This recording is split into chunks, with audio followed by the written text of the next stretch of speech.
Hello guys, bersama saya lagi di dalam Alright Dapat Channel dalam segmen Suara Orang Kampung. Oke, sebelum saya teruskan, jangan lupa tekan butang subscribe, like, dan share. Mari kita ikuti berita panas hari ini. Oke guys, ramai warganet dan juga netizen di luar sana mengatakan FB bekas Perdana Menteri Najib Razak begitu sibuk dengan berbagai hantaran yang dimuat naik.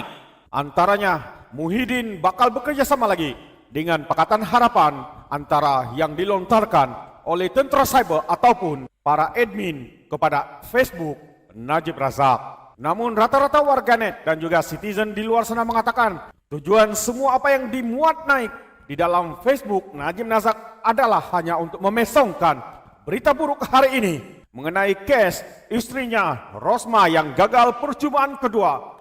Mohon hakim kes ubah wang haram tarik diri. Dengan itu, mari kita ikuti berita seterusnya. 25 hari bulan April 2000, Rosma Mansur sekali lagi gagal dalam permohonannya supaya Hakim Mahkamah Tinggi Muhammad Zaini Maslan menarik diri daripada mendengar kesnya berkaitan pengubahan wang haram dan pengelakan cukai.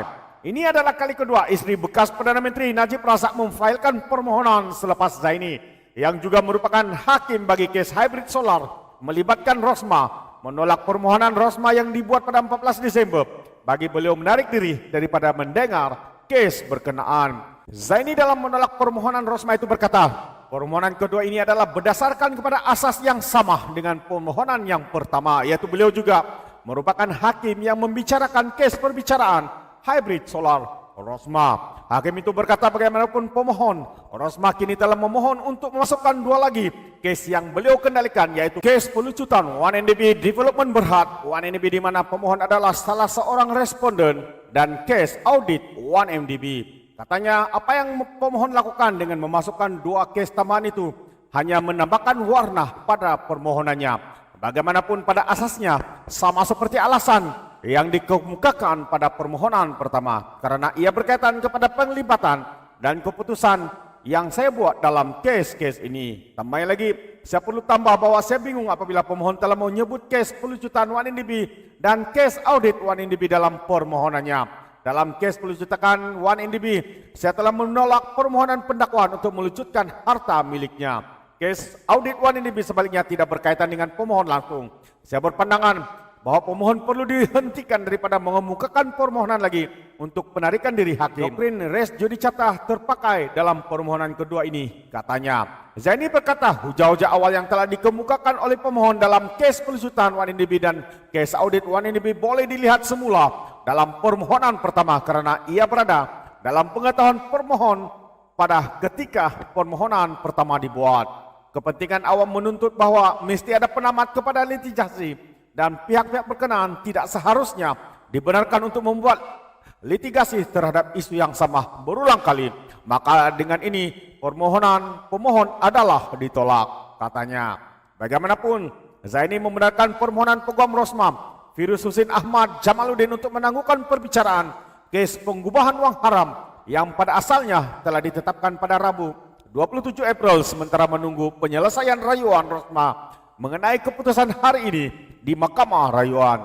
Dengan ini perbicaraan ditangguhkan, kata hakim itu selepas pihak pendakwaan tidak menolak permohonan untuk penangguhan itu. Rayuan Rosma berhubung permohonan pertama masih lagi dibicarakan di Mahkamah Rayuan. Kes rayuan telah ditetapkan untuk pengurusan kes pada 19 Mei. Sementara itu Zaini juga menetapkan 24 Mei untuk sebut semula kes permohonan Rosma untuk melucutkan kelayakan bekas hakim Mahkamah Persekutuan Gopal Sriram daripada bertindak sebagai ketua pendakwa dalam kes pengubahan wang haramnya.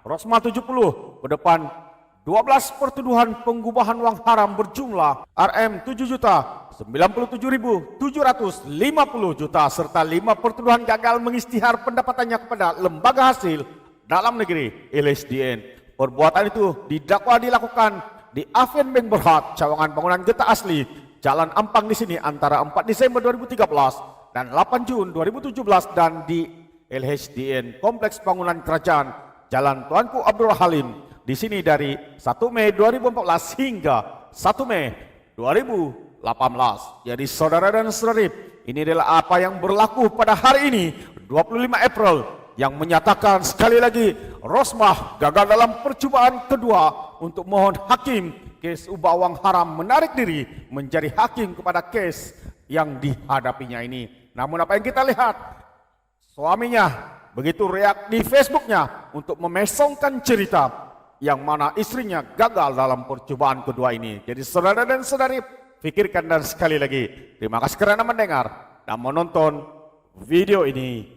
So, oke guys, sebelum kita mengundurkan diri seperti biasa, peribahasa mengatakan, tak apa-apa anggap 2 ton keinginan. Sekian, bye-bye.